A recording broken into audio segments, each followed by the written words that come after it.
Tout le monde aime apprendre la bonne nouvelle du poste de rêve qu'il a décroché, ou de la candidature acceptée, ou de la chirurgie qui réussit, ou de l'enfant perdu qui rentre chez lui. Ce sont de bonnes nouvelles et nous nous réjouissons tous des bonnes nouvelles. Mais la Bible, de la première à la dernière page, parle de la bonne nouvelle, de la nouvelle la plus magnifique de toutes. Quelle est cette nouvelle? C'est qu'un pécheur repentant peut être sauvé éternellement. La bonne nouvelle, c'est qu'une personne coupable peut être libérée de sa culpabilité et son péché, qu'une personne vide peut être remplie du Saint-Esprit, qu'une personne désespérée peut se réjouir encore, qu'une personne affligée peut être consolée, qu'une vie, qu'elle soit courte ou longue, peut avoir un sens, que notre vie mortelle peut vivre à jamais avec Jésus au ciel. C'est la bonne nouvelle. C'est la bonne nouvelle de la Bible tout entière. Et le prophète Ésaïe parle de cette bonne nouvelle à un niveau local pour son époque, puis prophétiquement, comme il prévoit l'avènement de Jésus-Christ et la proclamation de la bonne nouvelle de l'Évangile. Je vous prie d'ouvrir à Ésaïe 52, 7. Le prophète Ésaïe dit qu'ils sont beaux sur les montagnes les pieds de celui qui apporte de bonnes nouvelles, qui publie la paix, de celui qui apporte de bonnes nouvelles, qui proclame le salut, de celui qui leur dit, disons-le ensemble, notre Dieu règne.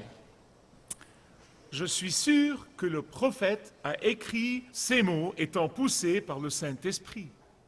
À cette époque-là, sans doute il ne savait pas que le jour viendra où cette bonne nouvelle et les pieds dont il parlait seraient les empreintes des pieds de ceux qui prêcheraient l'Évangile dans le monde entier. Nous parlons d'empreintes de pieds et le prophète Ésaïe parle des beaux pieds qui apportent les bonnes nouvelles. À l'époque, ils avaient évidemment des coureurs qui apportaient les bonnes nouvelles. Ces coureurs étaient là et observaient le champ de bataille, et quand l'armée remportait la victoire, ils couraient à la ville où vivait le roi afin de lui annoncer les bonnes nouvelles de la victoire. C'est ce qu'on faisait à l'époque. Aujourd'hui, nous avons toutes sortes d'empreintes de pieds. Il y a des empreintes de pieds sur les ondes, des empreintes de pieds sur le satellite, et la bonne nouvelle de Jésus-Christ est maintenant proclamée jusqu'aux extrémités de la terre. Mais comme vous le savez, je replace toujours le texte dans son contexte. La bonne nouvelle dont parlait et désirait ardemment le prophète Ésaïe était la bonne nouvelle de la libération du peuple de Dieu de son exil à Babylone. La bonne nouvelle qu'il désirait ardemment était la délivrance du peuple de Dieu de sa captivité. Mais vous devez aussi comprendre ce qui se passait à cette époque-là pour comprendre ce qui se passe à notre époque. Car c'était une image inversée de ce qui se passe aujourd'hui. Cela vous aidera à mieux comprendre où nous en sommes aujourd'hui. Quand les Israélites ont persisté à vivre dans la rébellion contre Dieu, quand ils ont persisté à courir après d'autres dieux, quand ils ont persisté à adorer Jéhovah le jour du sabbat et à adorer toutes sortes d'idoles pendant le reste de la semaine, quand ils refusaient de tenir compte de l'appel de Dieu annoncé par un prophète après un autre, et Dieu est si patient, il est d'une patience à toute épreuve, et il les appelait de venir à lui pendant littéralement plusieurs centaines d'années, et il les implorait. Mais ils ne se repentaient pas, et finalement, Dieu a permis que son peuple soit pris en captivité. Maintenant, rappelez-vous, c'était le peuple de Dieu, c'était la prunelle de ses yeux. Mais Dieu en était à un stade où il a dit « ça suffit comme ça suffit. J'en ai assez d'être rejeté dans votre vie publique, j'en ai assez d'être rejeté dans vos écoles, j'en ai assez de votre rejet. » Et le temps était venu pour que le peuple de Dieu soit pris en captivité à Babylone. L'armée babylonienne venait et prenait les jeunes enfants d'entre les bras de leur mère. Elle pourchassait les hommes et les femmes comme des animaux. Elle se saisissait de n'importe quoi et de n'importe qui et les déportait vers Babylone. Et c'était douloureux, c'était horrible, c'était épouvantable, c'était dévastateur. Ah! Mais à mesure que le temps passait, la majorité des Juifs de l'exil de la génération d'après, du peuple de Dieu, se sont habitués au style de vie babylonien. Ils ont aimé la vie impie de Babylone. Ils étaient absorbés par le matérialisme babylonien. Ils étaient absorbés par les sports babyloniens. Ils étaient absorbés par la sensualité babylonienne. Ils étaient absorbés par les divertissements babyloniens. Ils étaient absorbés par les idoles babyloniennes. Et ils ont oublié leur patrie et ils ont oublié leur Dieu. Mais il y avait une minorité fidèle, comme Daniel et Shadrach, Meshach et Abednego. Il y avait une minorité qui représentait les gens vraiment fidèles, qui désiraient ardemment que Dieu leur apporte la bonne nouvelle de la délivrance, leur apporte la bonne nouvelle de leur délivrance pour qu'ils puissent retourner à leur pays, pour qu'ils puissent adorer Yahweh encore une fois, pour qu'ils puissent être en personne et en esprit devant la face de Dieu encore une fois. Et ils attendaient impatiemment le jour de la bonne nouvelle. C'est certainement un tableau de notre époque, où tant de gens du peuple de Dieu sont si absorbés par tout ce que ce monde a à offrir. Ils sont si absorbés par les faux systèmes de croyances, ils sont si absorbés par les divertissements, ils sont si absorbés par la politique, ils sont si absorbés par le sport, ils sont si absorbés par toutes sortes de futilités dans la vie.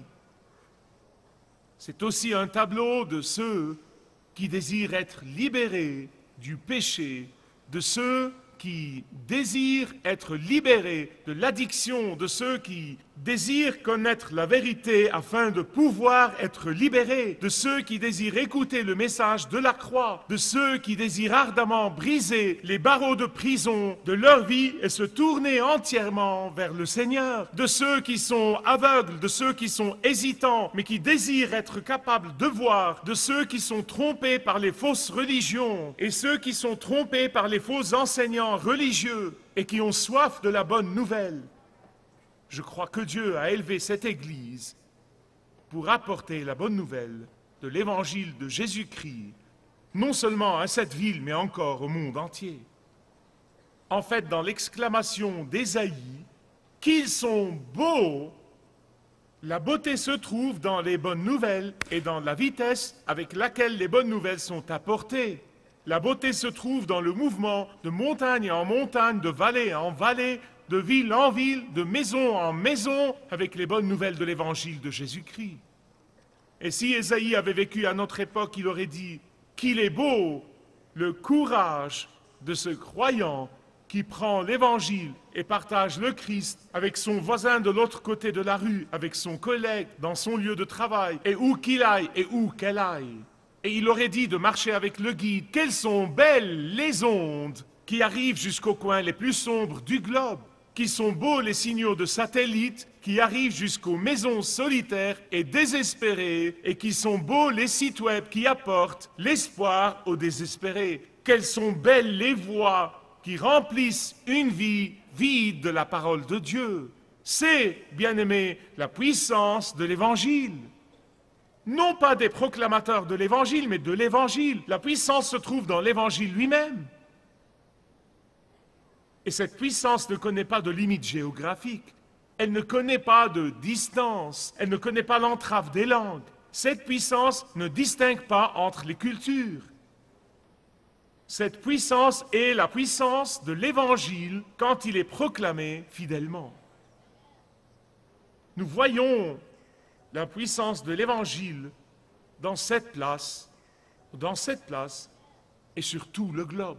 Nous avons vu comment l'Évangile peut transformer quelqu'un d'indifférent au Christ en un passionné fervent de Jésus. Nous l'avons vu ici. Nous avons vu comment la puissance de l'Évangile peut transformer une personne terroriste en un saint. Comment elle peut transformer un athée en un évangéliste. Transformer le cœur d'une personne incapable d'amour en une personne aimante et cordiale. C'est la puissance de la bonne nouvelle. Et Ésaïe proclame très simplement, il proclame que Dieu règne. C'est son message simple de 2 mots. Dieu règne, c'est la bonne nouvelle. Que Dieu règne dans le cœur d'un musulman repentant ou d'un pratiquant américain. Dieu, de la même façon, Dieu peut régner dans le cœur d'un agnostique repentant ou d'un humaniste laïque repentant de la même façon. Dieu peut régner dans le cœur d'un hindou repentant ou d'un chrétien infidèle de la même façon. Le prophète Ésaïe nous dit quelque chose d'autre. C'est en fait un verset très puissant. Il nous dit que la puissance de l'Évangile non seulement apporte le pardon et la justification, mais encore transforme un ennemi de Jésus-Christ en un vrai croyant à l'image de Christ. Il y a très longtemps, il y avait un missionnaire canadien que Dieu avait appelé à aller en Chine. Il s'appelait Jonathan Goforth, un nom magnifique pour un missionnaire. Dieu avait appelé Goforth à aller en Chine. Et quand il est arrivé en Chine, un missionnaire qui était là depuis des années, lui a donné un conseil. Il lui a dit, tu sais, Jonathan, quand tu es invité à parler aux païens, ne commence pas par leur parler de Jésus. Ils ont vraiment des préjugés contre le nom de Jésus ici. Ce que tu dois faire, c'est de démolir les idoles et de démolir leurs arguments, démolir leurs faux dieux et leurs fausses idoles. Et si tu es invité une deuxième fois, tu pourras parler de Jésus. Eh bien, Jonathan était profondément troublé, vraiment, il était angoissé. Et il est rentré chez lui et il a partagé ce qui s'est passé avec sa femme et ils ont combattu dans la prière. Est-ce possible? Comment pourrions-nous laisser passer ces occasions? Et finalement, on raconte qu'il aurait dit à sa femme, jamais, jamais, jamais, l'évangile de Christ qui a sauvé les pauvres âmes de Toronto est le même évangile qui doit sauver les Chinois. Quelques années plus tard, les missionnaires venaient demander à Jonathan Goforth, quel est le secret de ton succès? Comment peux-tu mener tant de gens au Christ? Voici ce qu'il a dit. Je crois simplement à la puissance de l'Évangile. Puis il a continué, il a dit, j'ai partagé le même Jésus avec un grand théologien confucéen et avec le commun du peuple, et l'Évangile a sauvé les deux. Il n'y a pas de chemin royal à Dieu, riche ou pauvre, canadien ou chinois. Ils viennent au Sauveur de la même façon. Qu'ils sont beaux sur les montagnes, les pieds de celui qui apporte de bonnes nouvelles. Écoutez, bien-aimés. Aujourd'hui, nous sommes témoins du grand échec de la soi-disant prédication non agressive de l'Évangile édulcoré. Ne soyez pas agressifs, ne leur parlez pas de Jésus, ne mentionnez pas son nom pour longtemps et ils seront morts d'ici là. Ne les rebutez pas en parlant de la croix, c'est très choquant pour eux de parler de la croix. Enlevez-la de devant votre immeuble, amusez-les d'abord avec beaucoup de drame et restez dans la pré-évangélisation pour longtemps. Mais croyez-moi, ça échoue lamentablement. Savez-vous pourquoi les gens essayent ces petites techniques et essayent tous ces trucs? Parce qu'ils ne croient pas que la puissance soit dans l'Évangile lui-même. Ils pensent qu'elle est dans la stratégie marketing et ils pensent qu'elle est dans leur méthodologie astucieuse, mais la puissance est dans l'Évangile. Elle est dans le nom de Jésus. Et si le temps que j'ai passé à parler à des gens de groupes ethniques différents sur tout le globe pendant les 30 dernières années m'a appris quelque chose, il m'a appris que les gens préfèrent écouter la vérité plutôt que toutes ces techniques astucieuses. Notre monde est rempli de mauvaises nouvelles. Notre monde est rempli d'inquiétudes et de gens inquiets, rempli de colère et de haine. Il est rempli d'incertitudes et de peur. Notre monde est rempli de doutes et de désarroi. Et c'est pourquoi nous avons aujourd'hui plus que jamais besoin de cesser de jouer au plus fin dans nos têtes et de commencer à annoncer la bonne nouvelle de l'Évangile. Dans les 17 dernières années, Marcher avec le guide s'est lancé dans la mission d'apporter la bonne nouvelle de l'Évangile à 3,9 milliards de gens. Et nous avons choisi 20 langues qui sont les langues les plus parlées au monde, où la plupart n'ont pas un voisin proche qui puisse leur donner un Nouveau Testament de poche. Et en toute franchise, après avoir exposé cette vision que je croyais être de Dieu, j'étais vraiment rempli d'inquiétude. J'étais rempli d'appréhension. Question.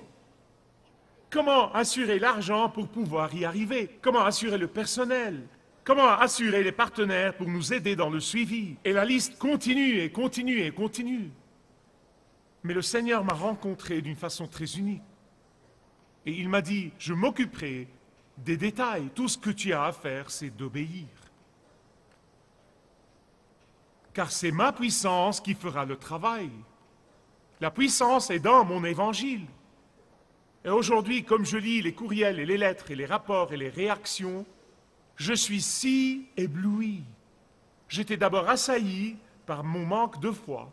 Et deuxièmement, plus important encore, j'étais ébloui par la fidélité de Dieu. J'étais ébloui par la fidélité de Dieu à sa parole, par sa fidélité à ses promesses. Et je me suis dit, pourquoi suis-je surpris quand je reçois une lettre d'une jeune actrice de l'Australie qui est venue au Seigneur et nous écoute tous les jours, et ça la fortifie pour tenir debout dans la plus horrible culture qui est celle du monde des acteurs. Pourquoi suis-je surpris quand je reçois une lettre des Valais, d'une des villes de l'Indonésie ou de Téhéran ou de l'Iran ou de n'importe où d'autre? Je suis si ébloui par la puissance de l'Évangile à l'œuvre, et Ésaïe dit qu'ils sont beaux sur les montagnes, les pieds de celui qui apporte de bonnes nouvelles. Mais je veux que vous remarquiez quelque chose d'autre dans ce verset. Ne le manquez pas, vous pouvez facilement le manquer.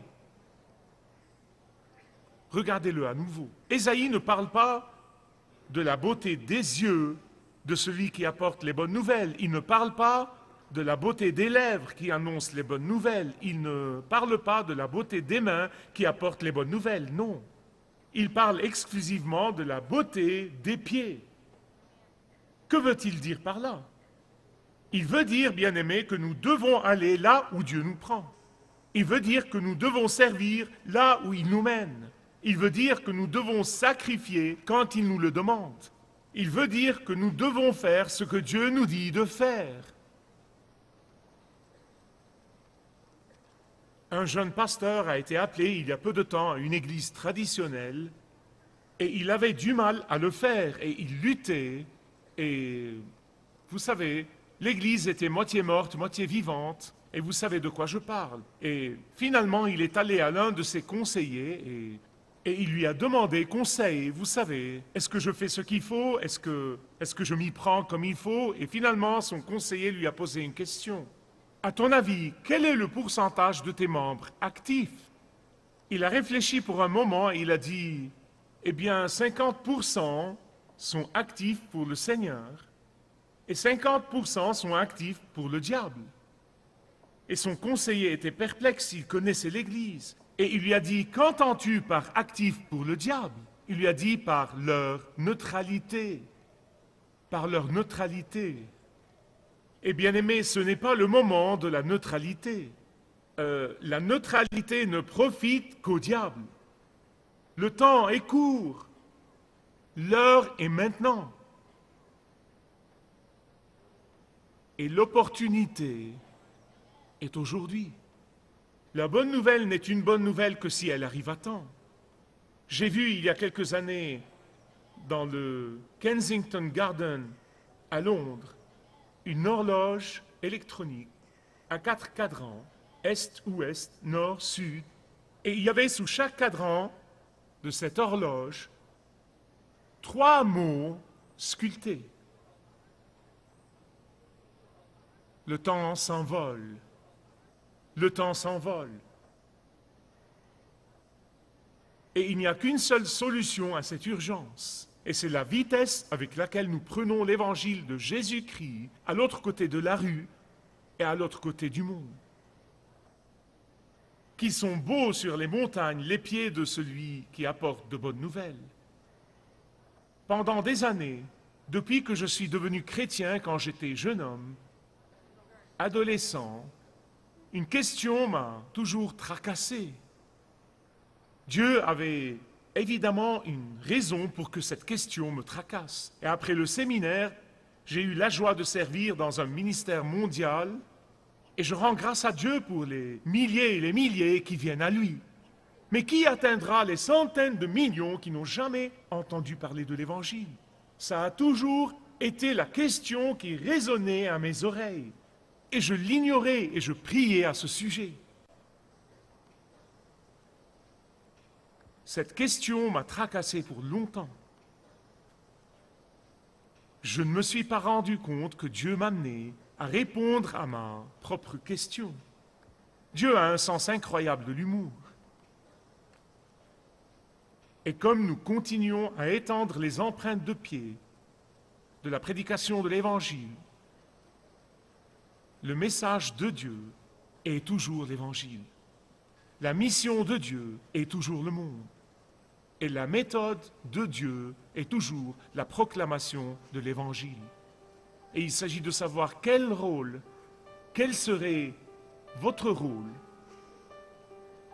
pour que l'Évangile soit proclamé de l'autre côté de la rue et de l'autre côté du monde.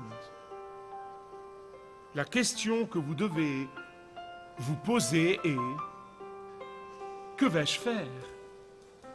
Que vais-je faire pour que ma vie compte? Comment puis-je servir? Si vous désirez connaître Dieu d'une manière personnelle, demandez le livret « Retrouvez la joie que vous avez toujours désirée » et vous pourrez découvrir l'amour de Dieu pour vous et apprendre comment expérimenter son pardon.